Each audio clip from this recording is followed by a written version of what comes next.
Pues muy buenas tardes, doctor. ¿Cómo está? ¿Cómo ha estado? Muy bien, muchas gracias, doctor Sharma. Muchísimas gracias por la invitación.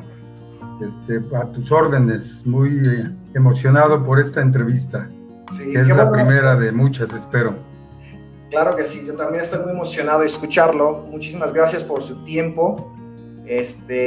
Pues antes de comenzar, me gustaría presentar su CV para que todo lo que están viendo sepan de su trayectoria. Doctor Muchas gracias. Navarro es un experto altamente experimentado en la propagación industrial de plantas in vitro, investigación y desarrollo en cultivo de tejidos. Tiene amplia experiencia en la operación, administración y desarrollo de negocios en este sector. Es socio fundador de Plant Science Integrator, una empresa mundial dedicada a impulsar la sustentabilidad de la cadena productiva del agro y la agroindustria utilizando biotecnología vegetal.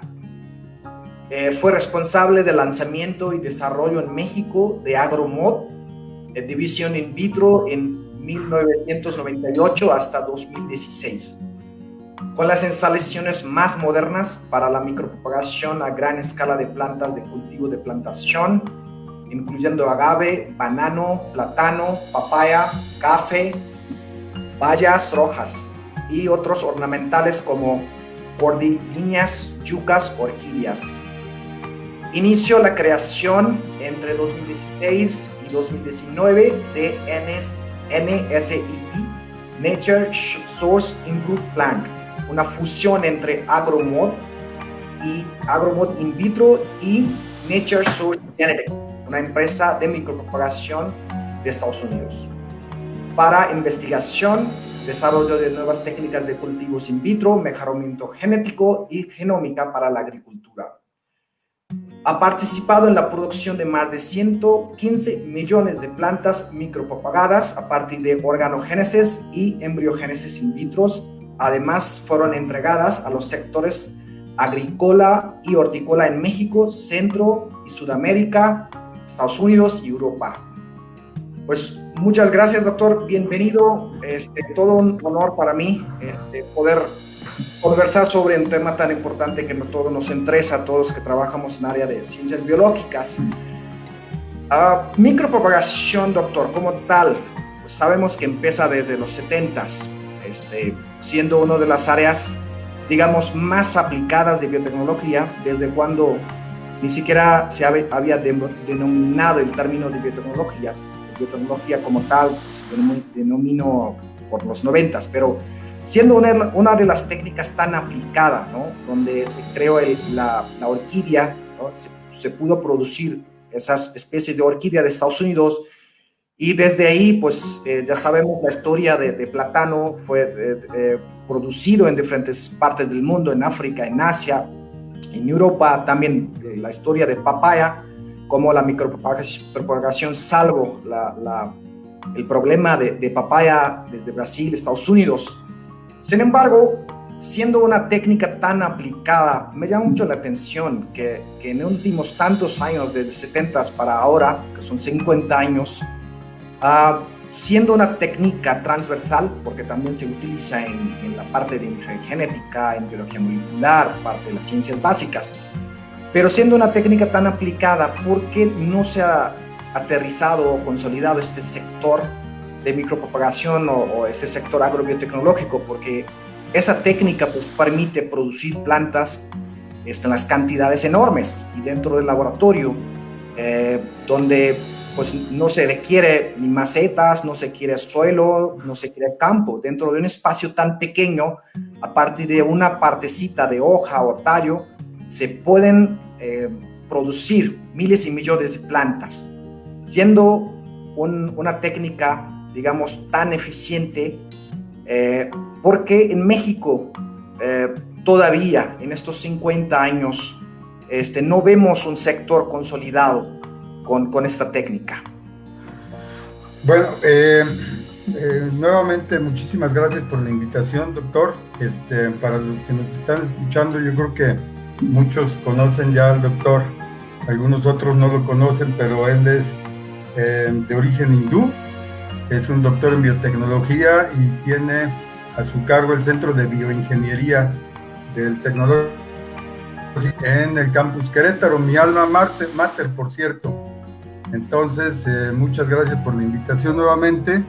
Y sí, efectivamente, recordando un poquito de la historia de lo que es el cultivo de tejidos rápidamente, pues todo empezó más o menos por el 1902, cuando Hildebrandt empieza a cultivar células vegetales por primera vez in vitro, y a partir de los descubrimientos que van haciendo en 1930, hay un gran descubrimiento y se introducen por primera vez las hormonas vegetales que dan la posibilidad de guiar el programa morfogenético de la célula y con esto producir crecimientos celulares desorganizados y crecimientos celulares organizados, y cuando son organizados finalmente nos dan la posibilidad de generar plantas in vitro a partir de tejidos que son tomados de alguna parte de una planta que está en la naturaleza y que se llama explante. Este pedacito de planta que ya no es planta se llama explante, entra in vitro y ahora tenemos la posibilidad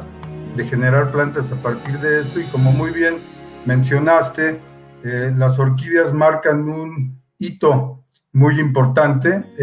A partir de los 1960s, Morel y Martin en Francia empiezan a lograr el cultivo de orquídeas con el objetivo de obtener cultivos libres de virus, porque se descubre que si tomamos el punto de crecimiento de la planta, que es el meristemo, tenemos la genética intacta, tenemos una parte vegetal que no solamente tiene esa genética, sino que es capaz de regenerar una nueva planta, pero además en el punto de crecimiento que mide 300 micras, esta planta no tiene una conexión vascular, o sea, a través de tejido que lleve savia de la planta, no tiene una conexión vascular y por lo tanto los virus no pueden penetrar, de manera que si somos lo suficientemente hábiles como para extraer este punto de crecimiento, logramos tener un cultivo libre de virus, y a partir de este gran hallazgo entonces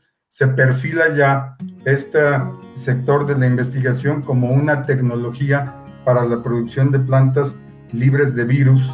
Y entonces de esos años hacia ahora el sector ha ido creciendo de una manera pues fuerte en algunos países, no tan fuerte como muy bien lo mencionas para México, y se va integrando gran parte de lo que es el cultivo de tejidos a otras disciplinas, como es la conservación de germoplasma in vitro con fines de poder guardar todo tipo de variedad, incluyendo las que están en peligro de extinción, en cultivos de tejido, en bancos de germoplasma, en medios fríos a la temperatura del nitrógeno líquido a menos 196 grados Celsius, o alguna otra posibilidad de hacer el cultivo de protoplastos y poder fusionar células de diferentes plantas e incluso de diferentes especies o de diferentes géneros. Y se empieza a soñar por ahí de 1990, cuando yo me fui, cuando regresaba yo de Francia de mi doctorado, en hacer una planta que tuviera raíces de papa y parte aérea de tomate, lo cual pues evidentemente no se ha logrado y me parecería muy difícil que se lograra, pero por ahí andaban los sueños.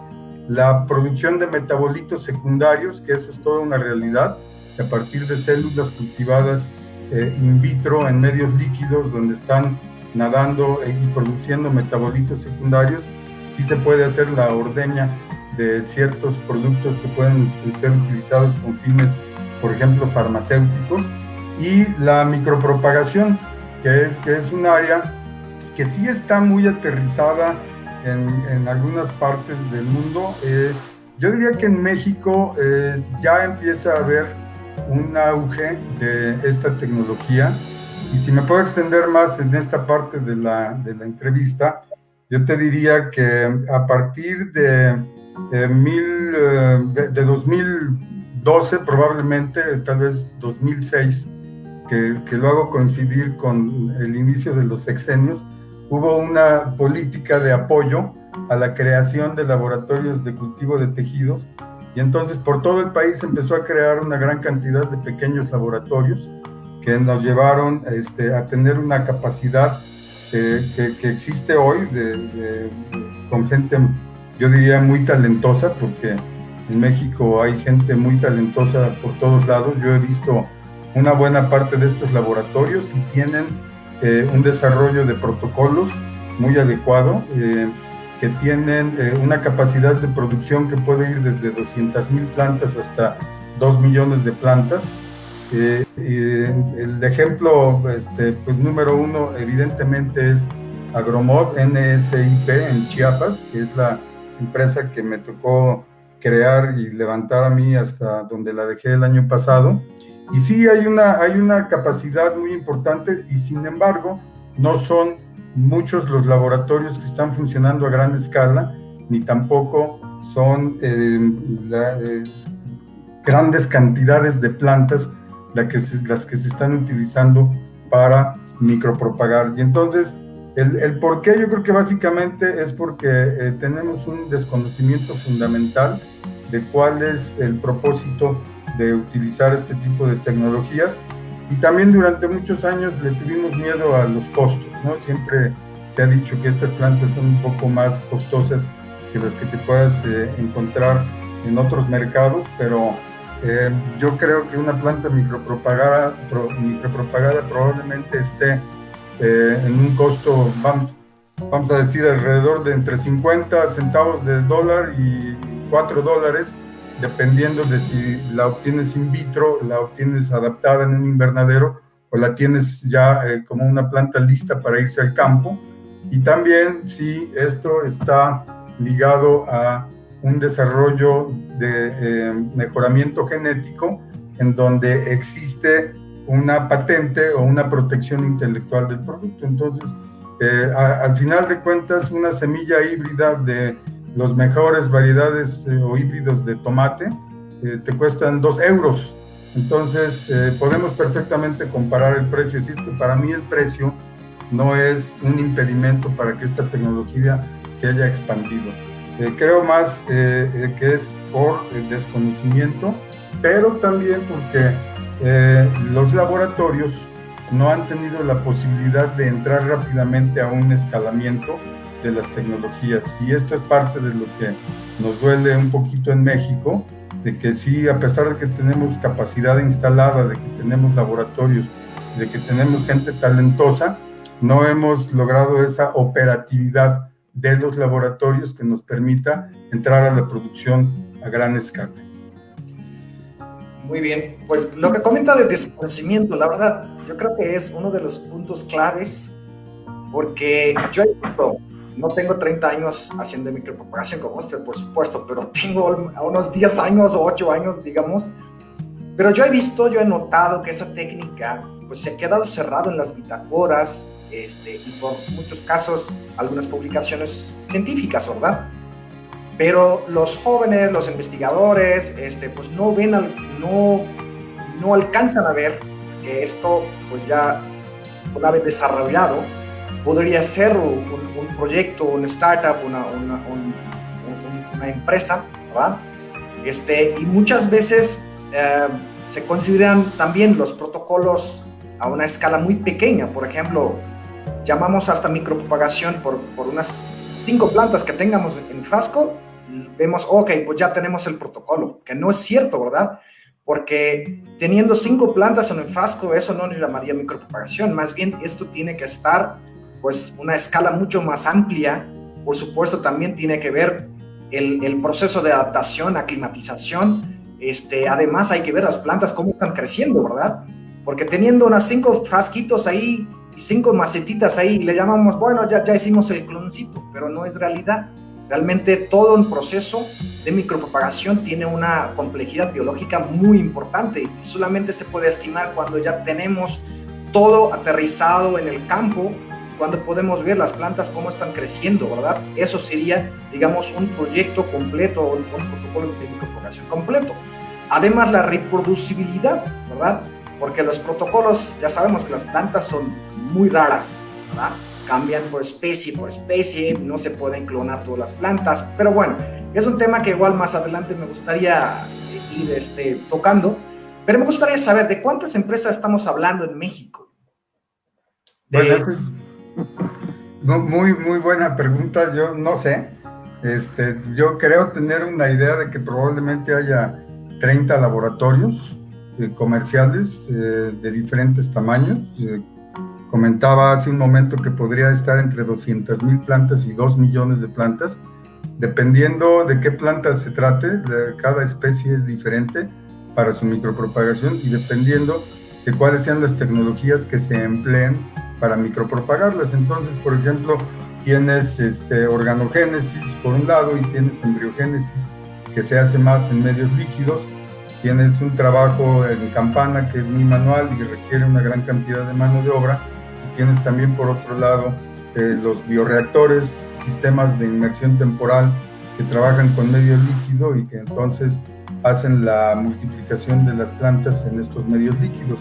Entonces, yo pienso que la capacidad, el número de empresas que estén trabajando con esta tecnología en México debe oscilar alrededor de 30. Yo conozco tal vez 15 laboratorios y he visto laboratorios de diferentes tamaños, he visto laboratorios de nueva creación, laboratorios que ya tienen trabajando 10 o 12 años, algunos laboratorios que a pesar de estar trabajando tantos años, no han logrado despegar porque aparentemente falta clientela, aunque sí la hay, pero también falta la capacidad de escalar y a veces algunos protocolos se dificultan. Entonces, si tú vas por todos los estados de la República, puedes encontrar laboratorios muy bien puestos. Yo he visto laboratorios en Yucatán, en Campeche, en Veracruz, en Tabasco, en Colima, en Jalisco, en el Estado de México, en la Ciudad de México, y con una gran diversidad. Lo que yo sí quiero mandar un mensaje a los jóvenes que están deseosos de algún día emprender y hacer una empresa de lo que sea.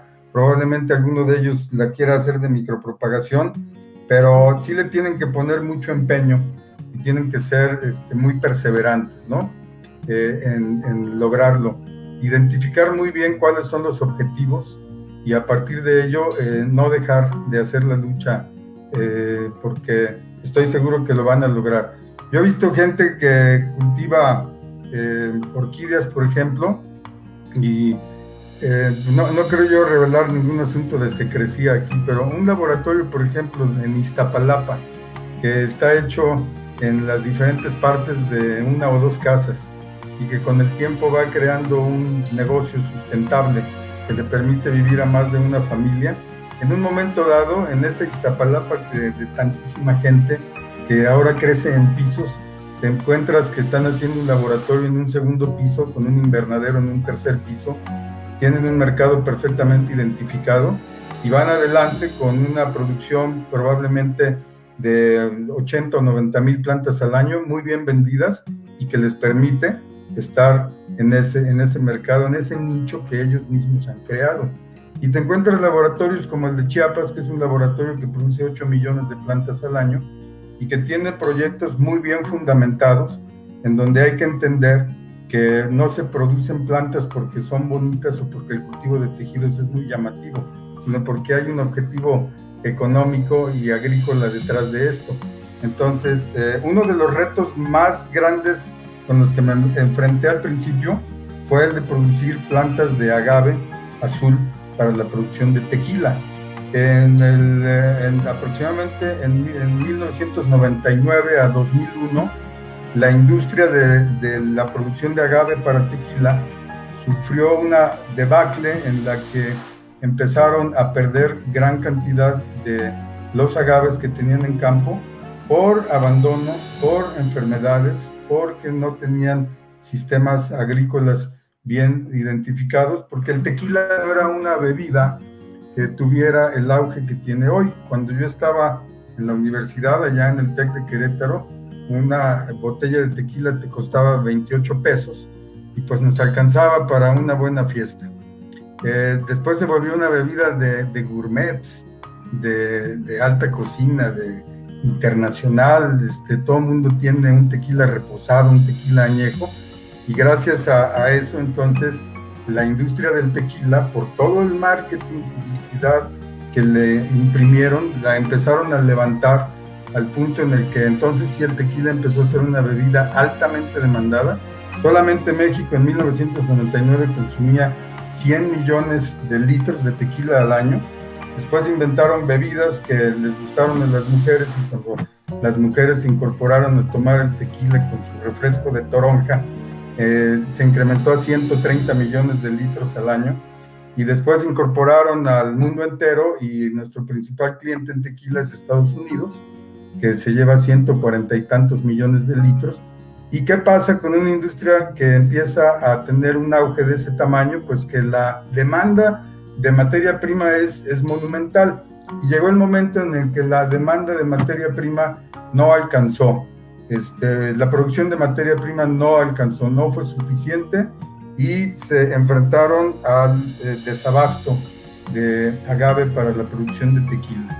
Entonces, en esos años, en lugar de que siguiera un ascenso en la producción del tequila para abastecer la gran demanda del mercado, cayó la producción de agave, cayó la producción de tequila, y entonces nos vinieron a ver muchas tequileras a Chiapas para ver cuáles eran las posibilidades de que empezáramos a producir plantas para ellos, plantas seleccionadas por su productividad, plantas homogéneas y plantas sanas, obviamente, por el problema de enfermedades que tenían, y nosotros les dijimos que en 3 años podríamos empezar a entregarles millones de plantas. Entonces todos excepto una empresa se dieron la vuelta, nos dieron las gracias, se fueron, y se quedó una empresa que fue muy visionaria en el aspecto de decir: yo sí le voy a entrar, yo voy a adquirir esta tecnología, necesito este tipo de material para que mi industria sea exitosa, y con mucha visión establecieron un programa de siembra de agaves anual, que con el tiempo se convirtió en una herramienta fantástica para ellos, porque el resto de las empresas decidieron estar en un mercado de especulación, y entonces el agave a veces es muy barato y a veces es un poquito más caro, pero en los últimos 4 años no ha hecho más que encarecerse, y de venir de un precio de 50 centavos de peso por kilo en 1999, hoy está entre 25 y 30 pesos un kilo de esa materia prima, y quien tiene su propia materia prima tiene un costo de producción de alrededor de 3 pesos. Quien utilizó esta tecnología tiene la ventaja de la mayor productividad, la sanidad, la pérdida de menores plantas, la reducción del ciclo de cultivo, y tienen un costo aproximadamente de 1.15 a 1.20 pesos por kilo, mientras quien lo está comprando en el mercado de la especulación pues está pagando a €1 o un poquito más el kilo de materia prima. Entonces, por ello, creo que es muy importante que cuando se establecen grandes proyectos, pues se establezcan teniendo en la mira un objetivo de corto, de mediano y de largo plazo, porque siempre que hay inversionistas en el juego, van a querer resultados de corto plazo, y en general estas tecnologías prometen resultados de largo plazo. Entonces, creo que es un excelente ejemplo, que además fue muy retador desde el punto de vista tecnológico, poder lograr la producción de agaves. Al día de hoy, hasta donde yo me quedé, habíamos entregado 30 millones de agaves a la industria tequilera, y entonces tiene una justificación muy, muy bien definida de por qué se debe de usar esta tecnología. Y ahora se va a empezar a difundir más para otro tipo de agaves. Claro. ¿Cuántos datos tan interesantes, doctor? Varias dudas. Por ejemplo, si esas 30 empresas que comenta, digamos, ¿qué tipo de plantas están trabajando? Fuera de agave, algunos que ya comentó, pero digamos, ¿dónde está el negocio? ¿O dónde se están interesando estos pequeños empresarios en este sector? Bueno, algunos en los ornamentales. Hay empresas que están en el sector de la caña de azúcar, hay empresas que están en las orquídeas, Algunas empresas han querido tener una integración vertical porque ya se dedican al mejoramiento genético de alguna especie, como la papaya, y quieren ahora incursionar en entregar un producto no solamente en forma de semilla mejorada, sino de planta mejorada, que podría ser mucho más ventajoso. En algunos casos veo que el agave tiene mucho auge, porque ahora entra otra bebida que es el mezcal, pero el agave no se produce o no se visualiza solamente como un productor o como una materia prima para producir tequila y mezcal, sino también inulina.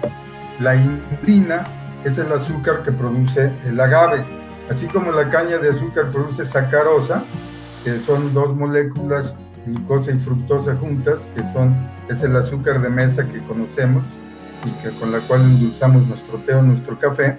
El agave produce un tipo de azúcar que es una ramificación de muchas cadenas de fructosas con terminales de glucosas y que hacen un azúcar muy especial que está muy bien cotizado, porque, por ejemplo, para aquellas personas que tienen problemas de diabetes, pueden consumir este azúcar y no les incrementa el índice glucémico, pero también se puede utilizar como prebiótico en la dieta diaria o para reposterías, etcétera.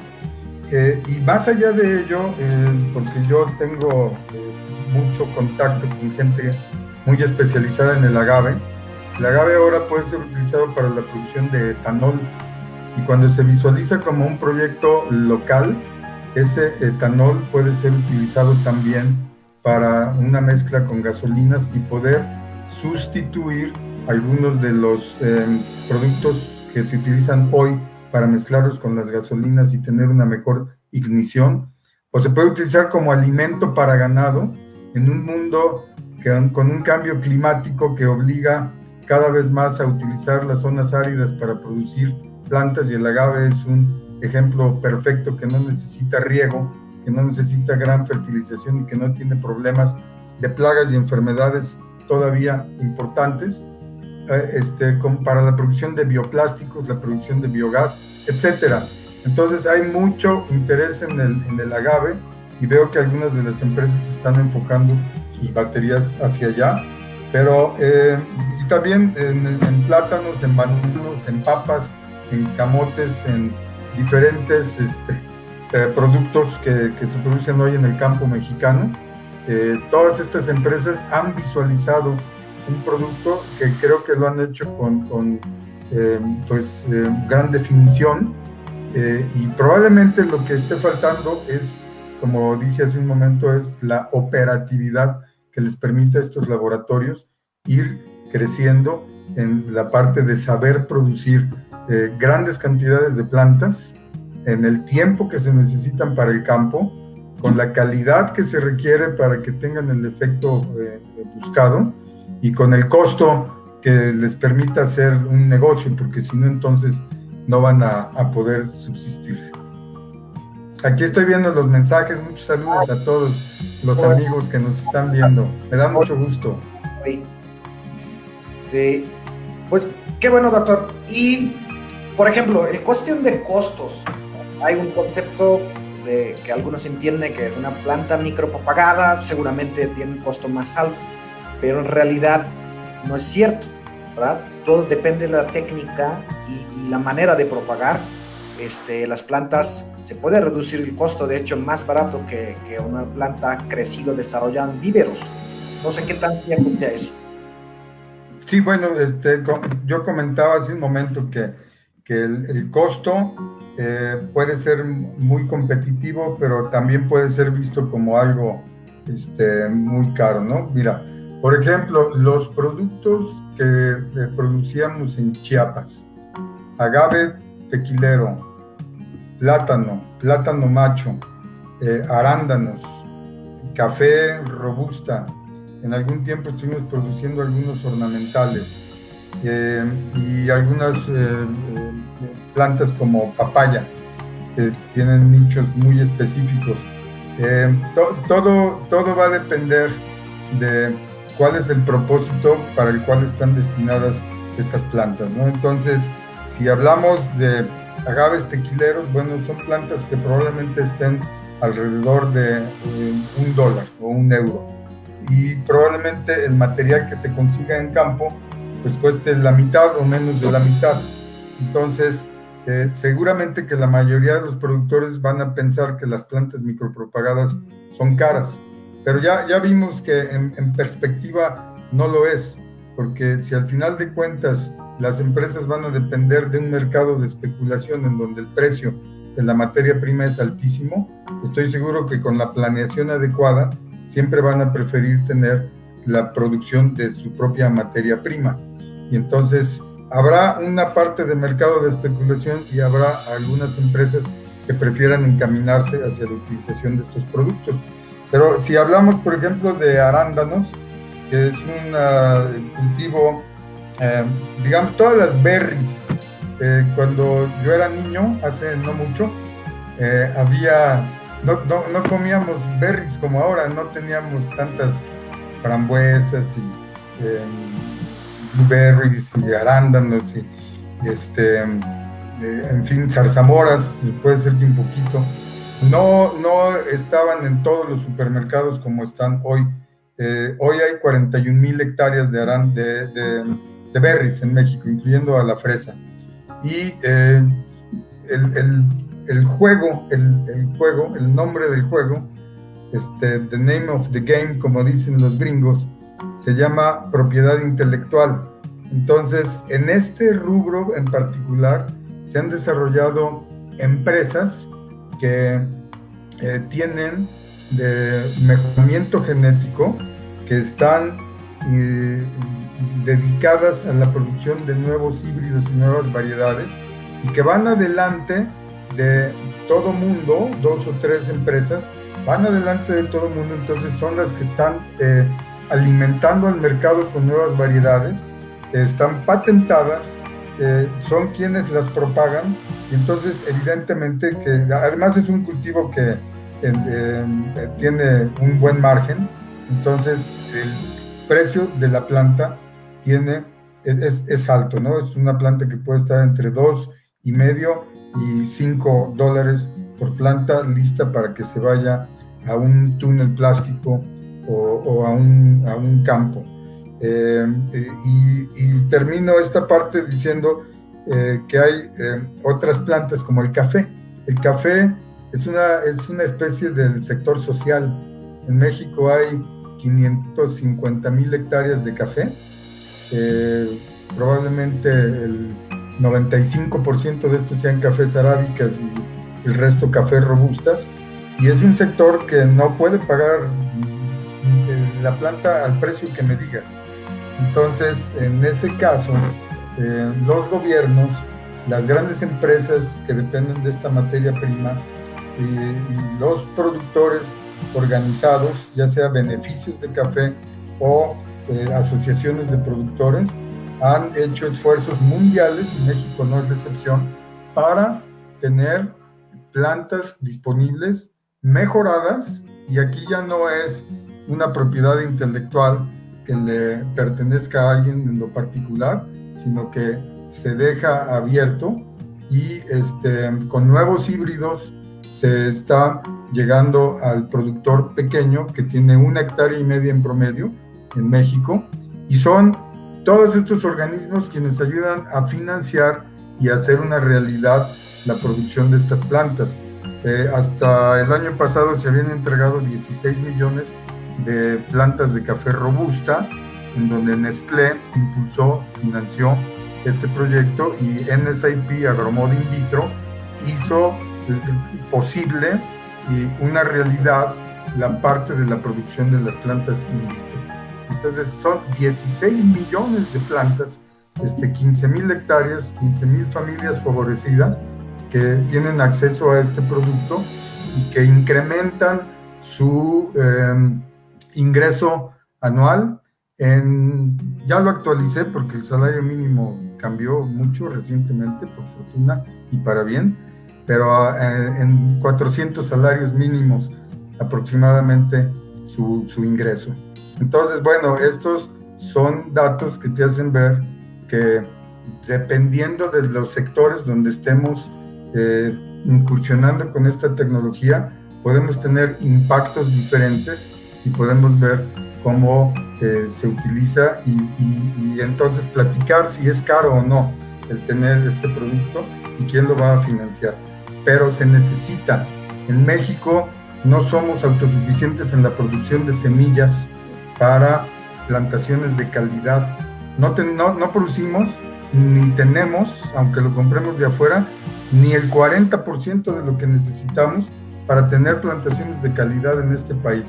Gran parte de esas semillas son las semillas que vienen de la flor de una planta y se venden como semilla, pero gran parte de esas plantas también son el producto de una propagación vegetativa como hijuelos, camotes, tubérculos, etcétera, toda la propagación vegetativa, y una partecita minúscula son plantas micropropagadas.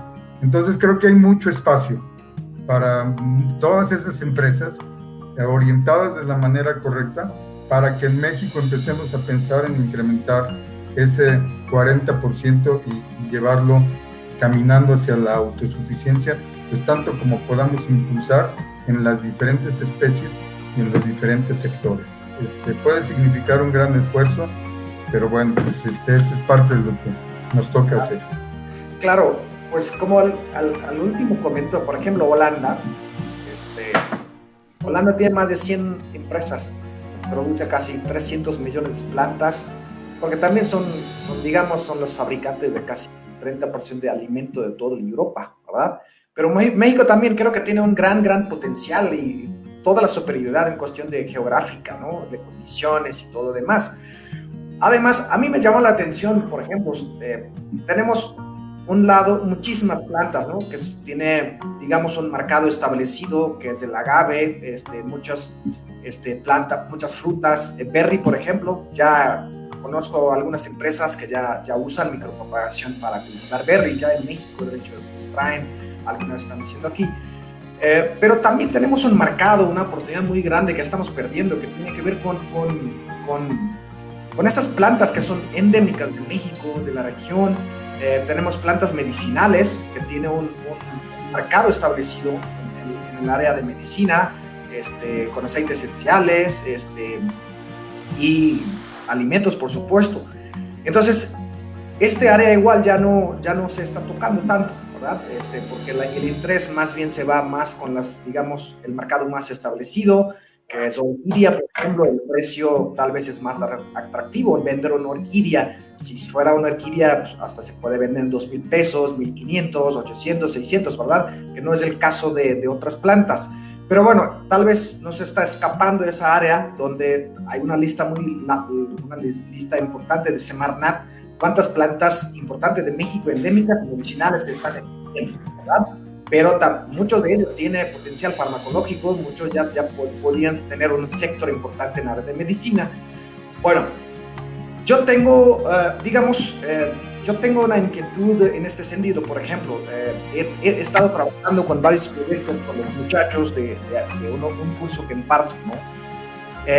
Ahí les pido para que aprendan, ¿no? de cuánto cuesta establecer un laboratorio de micropropagación. Como usted perfectamente lo entiende, que obviamente se puede ingeniar muchas cosas en cuestión de laboratorio, compra de equipos y todo lo demás, pero si lo vemos así como una empresa comercial que podría producir, no sé, 1 millón de plantas con esa capacidad, ¿cuál es la inversión inicial para una empresa de este nivel? Pues muy buena pregunta.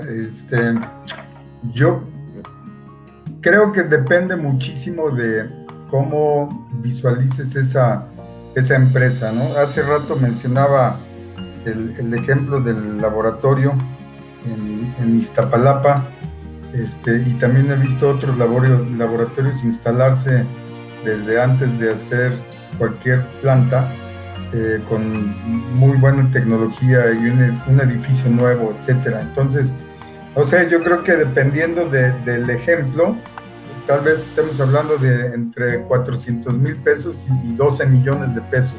Es algo muy amplio y no es una respuesta que a mí me guste dar de esa manera, pero si estamos pensando en hacer una inversión en un laboratorio con un edificio, con equipo, yo pienso que sí estará entre 10 y 12 millones de plantas. Pero también lo de que sea para 1 millón de plantas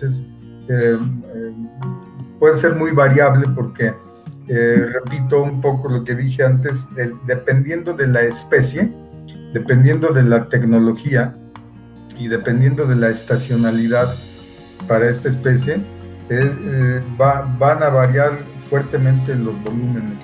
Entonces, si estamos propagando una planta de lento crecimiento como los agaves para una estacionalidad precisa por una tecnología de organogénesis, pues probablemente estemos hablando de 500,000 plantas al año en ese mismo laboratorio.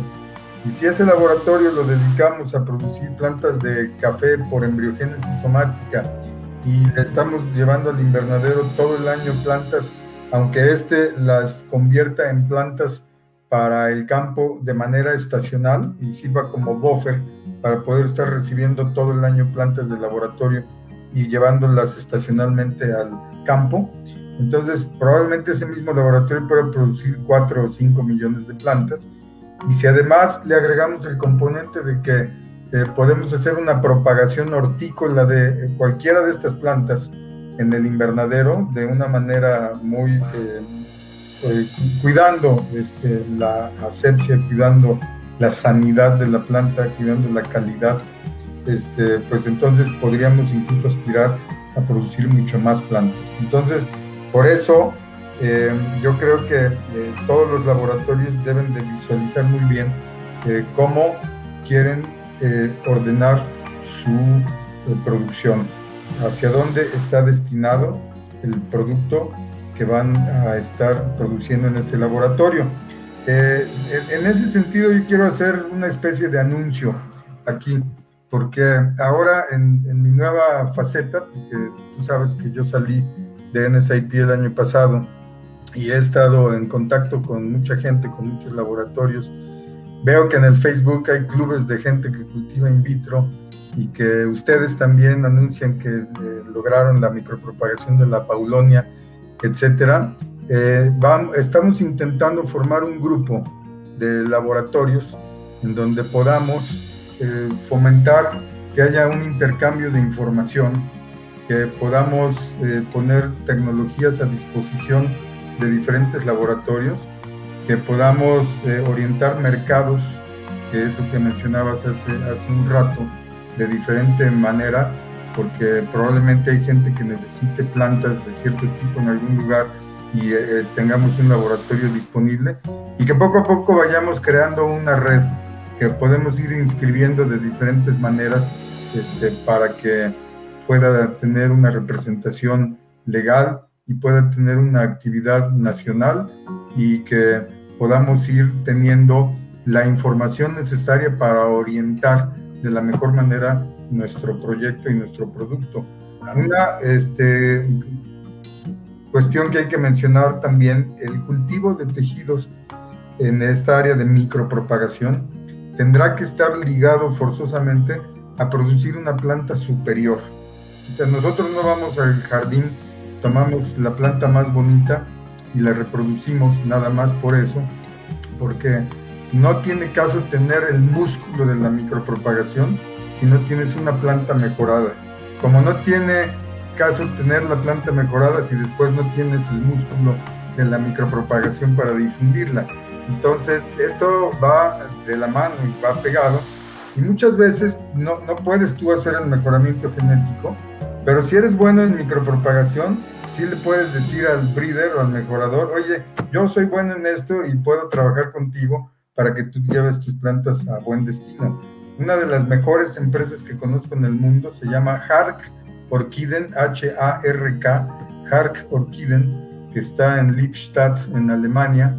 Es una empresa impresionante, produce alrededor de 34 millones de orquídeas, únicamente Phalaenopsis, una plantita por tubo de ensayo, en un programa de micropropagación por organogénesis muy eficiente, con prácticamente cero contaminaciones y un software de micropropagación padrísimo que les permite a ellos estar con los mejoradores genéticos, con los breeders, y propagar sus híbridos que están cada año continuamente llevando al mercado, y tienen cola de 2 años antes de que tú puedas llevar tu variedad con ellos y después producirla a través de sus procesos y llevársela a sus clientes. Entonces, digamos, en este campo hay un mosaico de muchas posibilidades que nos permitirían dar salida a los diferentes casos que se puedan estar presentando en todas estas empresas que tenemos por aquí y por allá. Claro. Qué bueno que toca ese punto de ese grupo que piensa. De hecho, hace unos meses cuando nos vimos, ya me comenté. Yo creo que es la clave, ¿verdad? Que se haga un consorcio, una red nacional en esta área para que todos los productores, investigadores, emprendedores que estemos conectados, que estemos haciendo, digamos, un esfuerzo colectivo. Porque si le preguntaba cuántas empresas hay, pero si uno intenta buscar por la página de web o redes, no hay nada de esa información. Entonces, hay muy poca información, muy poca difusión. Y como comenta, por Facebook ya vimos una N cantidad de personas, ¿verdad? Que ya tienen sus frasquitos y que ahí enseñan que hagan cultivo y todo. Pero yo creo que tal vez es lo que nos está faltando, tal vez un consorcio, una red nacional, internacional de México en esta área. Y con todo gusto cuenta con todo nuestro apoyo. Muchas gracias. Por ahí ya tienen mi correo, así es que los invito a que me manden un correo si tienen un laboratorio para que vayamos formando un grupo. Muchas gracias, ahí está. El otro comentario que yo quisiera hacerlo, doctor, bueno, sobre su experiencia, porque seguramente cuando empezó el Agromod, pues no creo que tenía las mejores condiciones ni financieras, ni de comercial, ¿verdad? Entonces, ¿cuáles son retos, digamos, más importantes en contexto de México si alguien piensa hacer una empresa de micropropagación?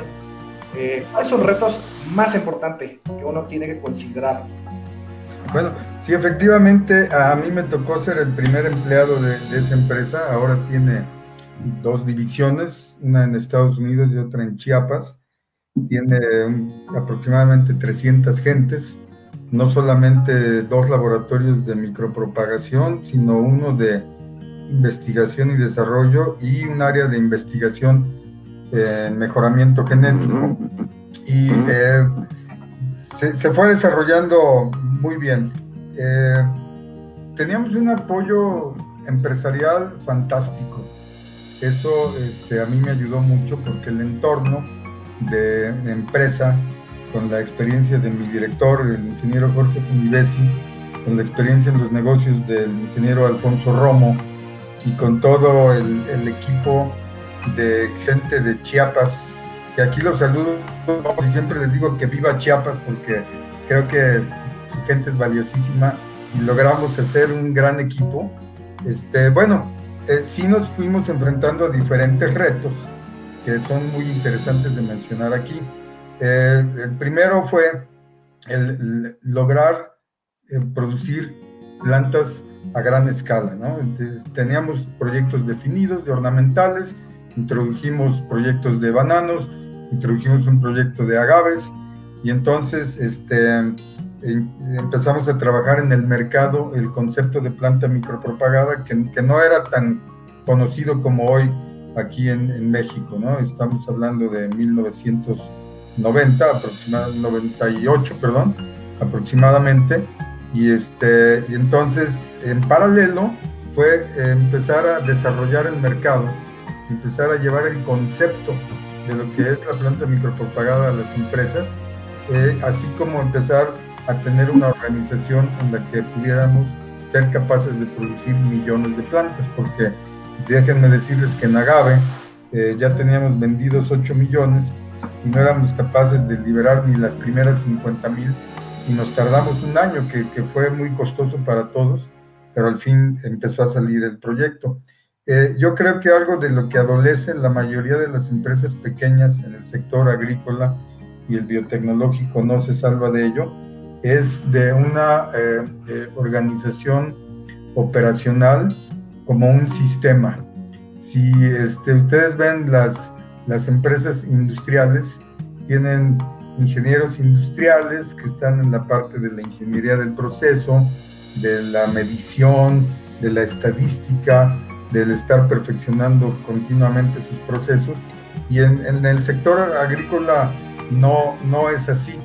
Sin embargo, las grandes empresas nos fueron llevando toda una serie de tecnología de manejo operativo, de gestión de la calidad, del Lean Management, de la administración esbelta, del Total Product Management, que para mí eran cuestiones pues, muy abstractas, porque pues, yo agrónomo y luego especializado en biotecnología, enfrentado a dirigir una fábrica de plantas, no tenía yo las herramientas adecuadas hasta que se fueron acomodando. Entonces yo les diría a todos estos laboratorios, háganse de una información que les ayude a administrar su empresa en el aspecto operativo, en el aspecto de la disciplina operativa y en el de cumplir cabalmente en tiempo y forma con los objetivos que se están planeando.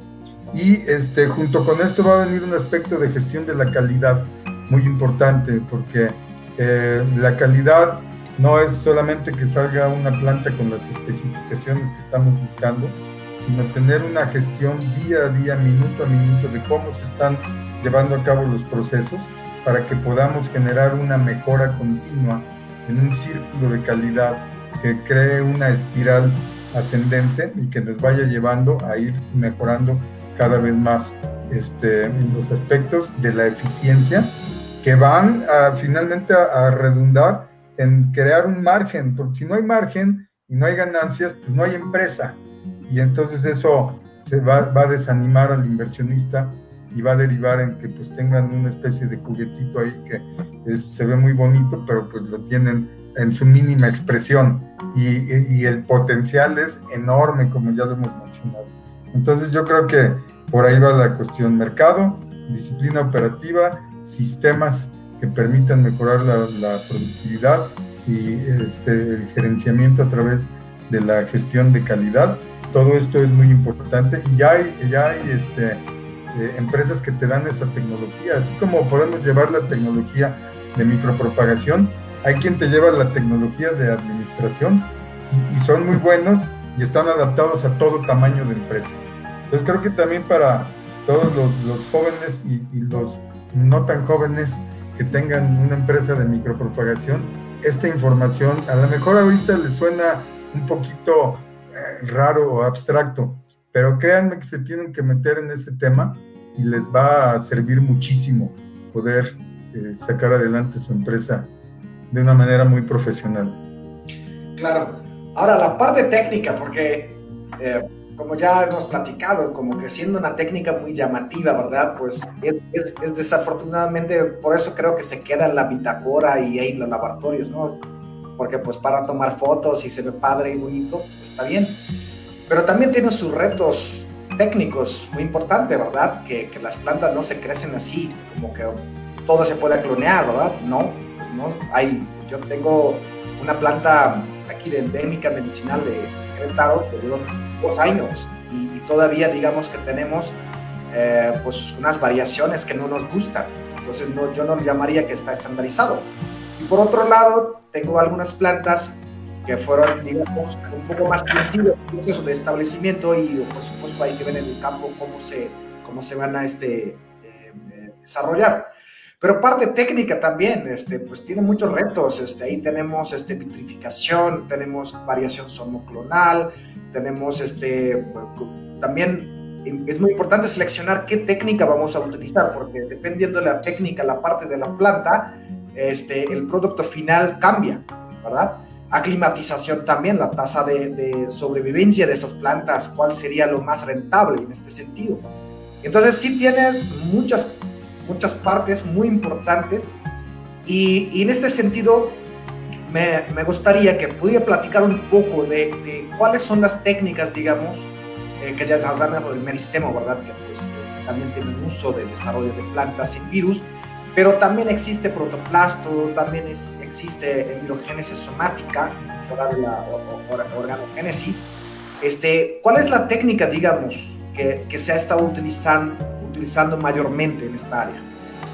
Sí, bueno, por supuesto que sí, doctor, con mucho gusto. Nada más, antes con respecto a lo que mencionabas al inicio de esta intervención, sí, la dificultad de producir cada especie es diferente.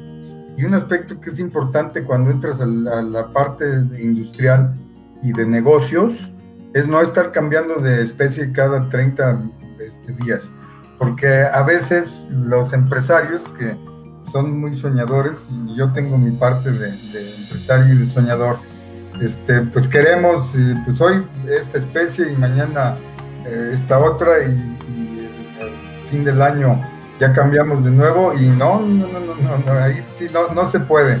Estas tecnologías tienen que ser, como bien lo dijiste, estandarizadas, y una vez que están estandarizadas, escaladas, y una vez que están escaladas, entonces llevadas a un punto de rentabilidad que ya te permite estar en el negocio.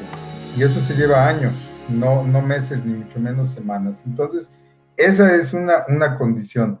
Por eso, cuando hablamos de una visión de largo plazo, hablamos de que tenemos que estar en ese largo plazo, aunque tenemos que ser capaces de dar resultados de corto y de mediano plazo, porque si no, los inversionistas siempre se nos agotan, ¿no? Ese es un mensaje importante que les quiero comentar.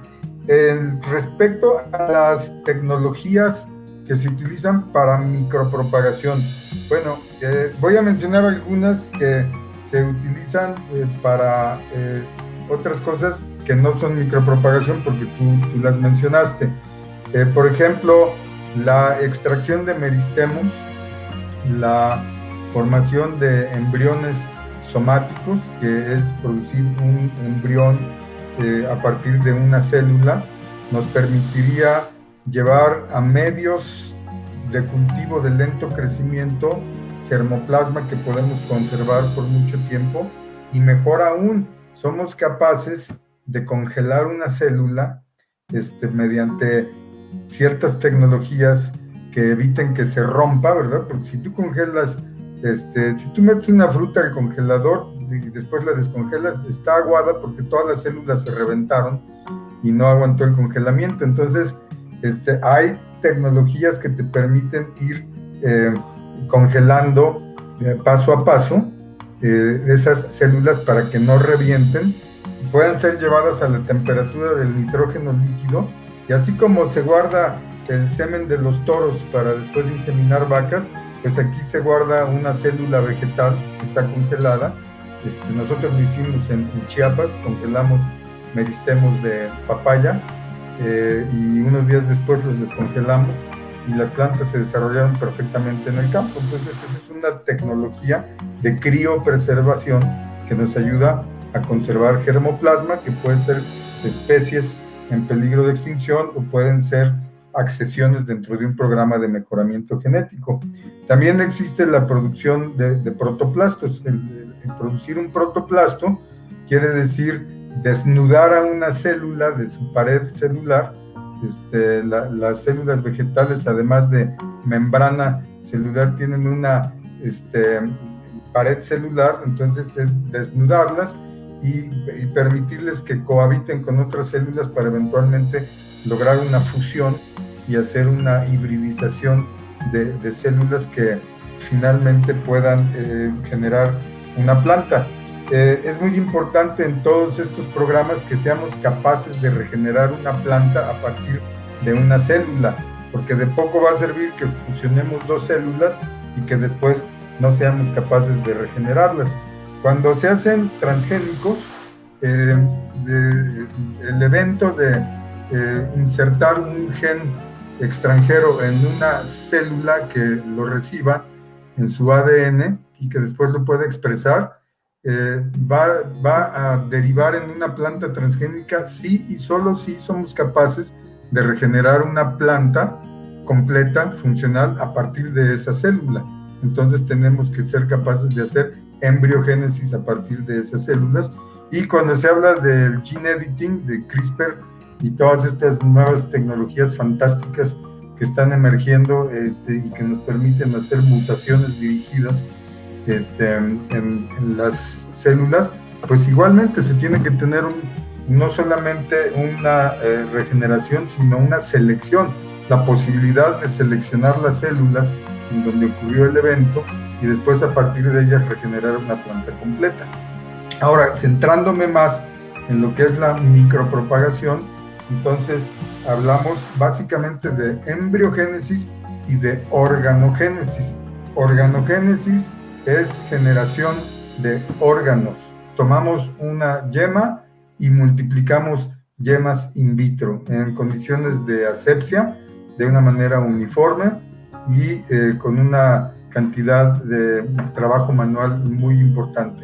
Cuando hablamos de embriogénesis, es generación de embriones a partir de un tejido vegetal, provocar que las células vayan evolucionando hacia una célula embriogénica, aprovechando que las células tienen una característica que se nombró desde hace decenios como la totipotencia, es decir, una célula es potencialmente capaz de regenerar lo que sea, una hoja, una raíz, un nuevo individuo, y entonces con la información necesaria in vitro vamos provocando la multiplicación de células que paso a paso van rejuveneciendo hasta que tenemos un embrión somático que es capaz de regenerar una planta completa. Y cuando sabemos hacer eso, en medios líquidos podemos hacer millones de plantas que sean capaces de salir al medio ambiente y convertirse en plantas productivas, como en el caso del café. Hay pocos ejemplos de embriogénesis, hay muchísimos ejemplos de organogénesis, y básicamente esas son las dos tecnologías fundamentales. Yo le agregaría, porque veo que ya estamos en la hora, le agregaría que en el porvenir de la micropropagación, veo que en los países de costos de mano de obra muy altos están caminando hacia la robótica.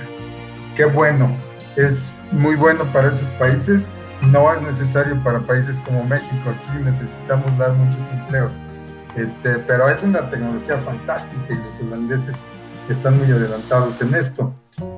También veo que está caminando los sistemas de inmersión temporal, o los conocemos como bioreactores, y hay bioreactores que se hacen en Alemania y con una tecnología muy poderosa y con un precio elevado, pero también hay bioreactores de la escuela cubana que los podemos hacer en una botella de agua con algunas conexiones de mangueras y con mucho cuidado, y veo que funcionan.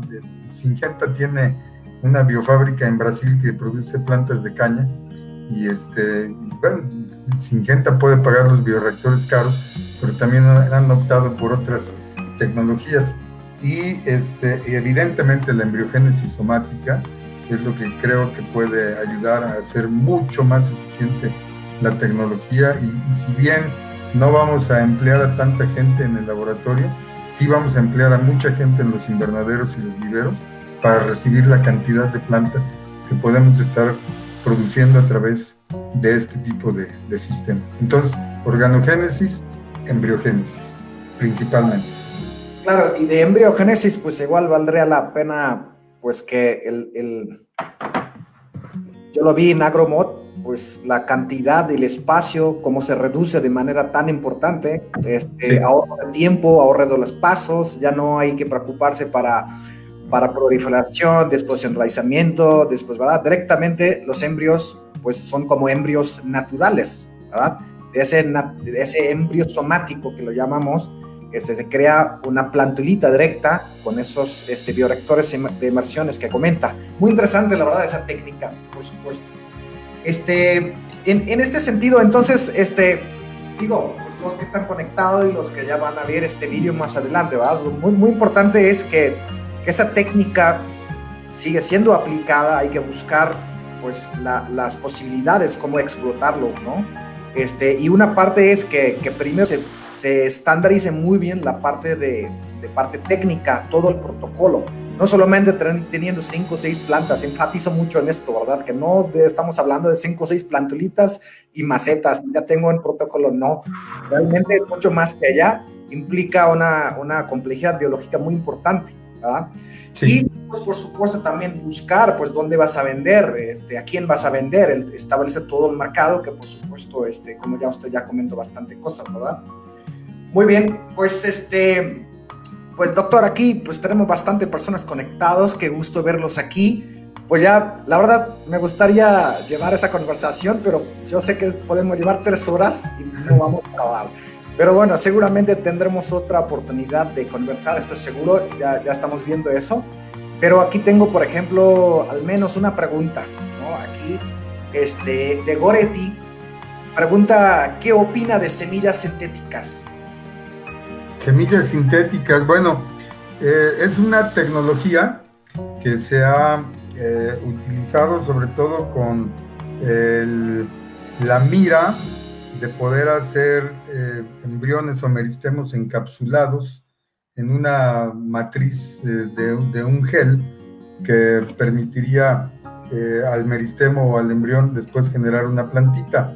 Sin embargo, no ha evolucionado a la escala, no ha llegado a la parte del escalamiento masivo, y la investigación sigue, lo van a lograr sin duda algún día. Sería fantástico que tuviéramos ese tipo de semillas, y hoy se utilizan más con fines de conservación. Entonces, en la parte donde hablé de la conservación de germoplasma y la criopreservación, creo que ahí es donde puede ser hoy más útil esa tecnología de SynSeed, como le llaman, semillas sintéticas. La realidad es que la micropropagación de organogénesis y embriogénesis es la que nos ha permitido ir a la escala al día de hoy. Luis, ¿hay mercado en México para la micropropagación de cannabis? Mercado sí hay muchísimo, en realidad.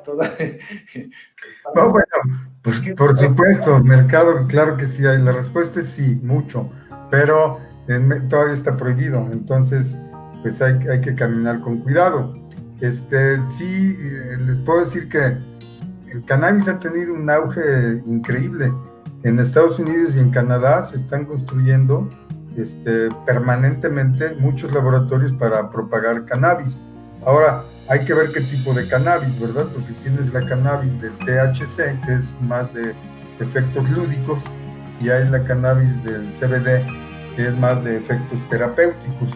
Y yo sí he tenido pláticas, al menos con alguna farmacéutica que está interesada en el tema, y pues esperemos que nuestras cámaras de diputados y senadores terminen de discutir el tema, que lo traen ya desde hace mucho, y que finalmente permita hacer investigación en este tema. Yo creo que tiene un potencial enorme.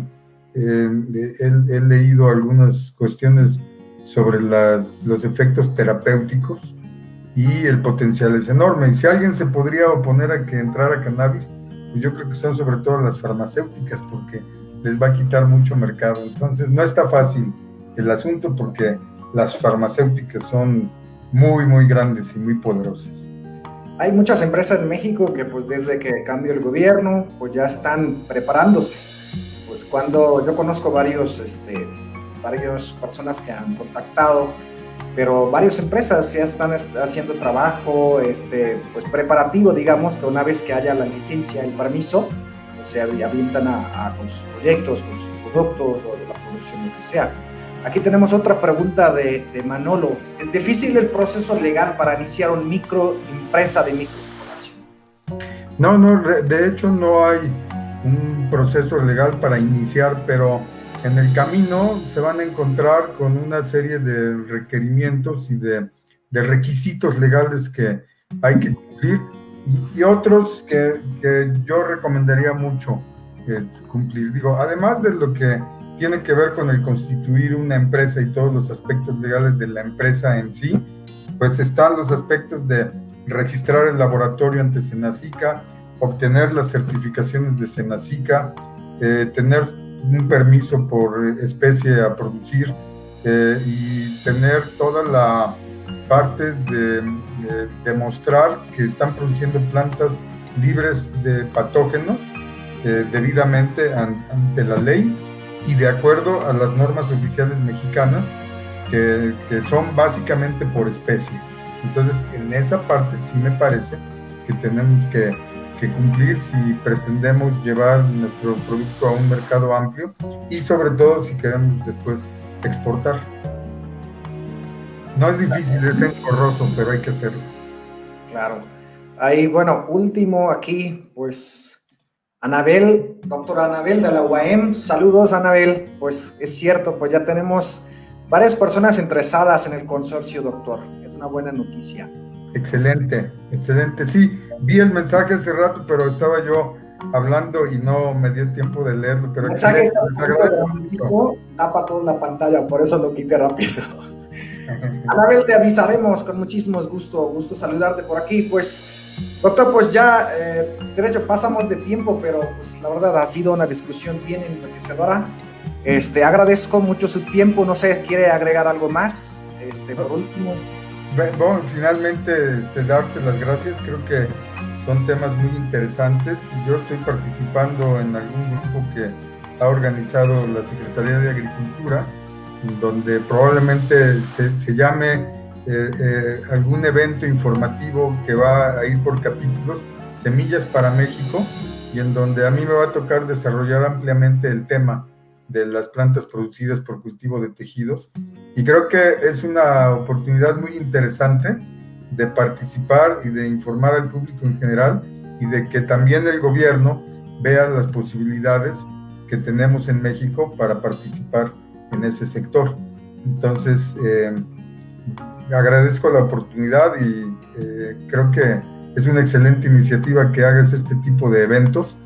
Yo te puedo acercar a 2 o 3 personajes de la micropropagación y la biotecnología para que vengan a dar sus puntos de vista cuando tú lo decidas, por supuesto. Muchas gracias. Por supuesto, pues muchísimas gracias, doctor, pues ya, gracias por ser el primero de estas sesiones que arrancamos. Un honor. Es importante estar conectado y difundir la ciencia que considero que es lo que nos está faltando. Pues muy bien, pues muchísimas gracias, doctor, por su tiempo, y también agradezco a todas las personas que estuvieron conectados. Aquí veo, derecho, me están llegando bastante preguntas, comentarios. Aquí Jacqueline dice, gran charla, muy interesante. Goretti, muchísimas gracias. Milvin, excelente entrevista, muchas gracias. Y algunas preguntas, pues si tiene alguna otra pregunta, mándenmelo, con mucho gusto lo mando con doctor, y también ya le pasé el correo de doctor para que puedan contactarlo directamente. Pues muchas gracias, doctor, y pues que cuídese mucho. Gracias, saludos a todos. Muchas gracias a todos. Mándenme sus propuestas. ¿Te gustó este video? Gracias. Puedes suscribir para más videos. Gracias.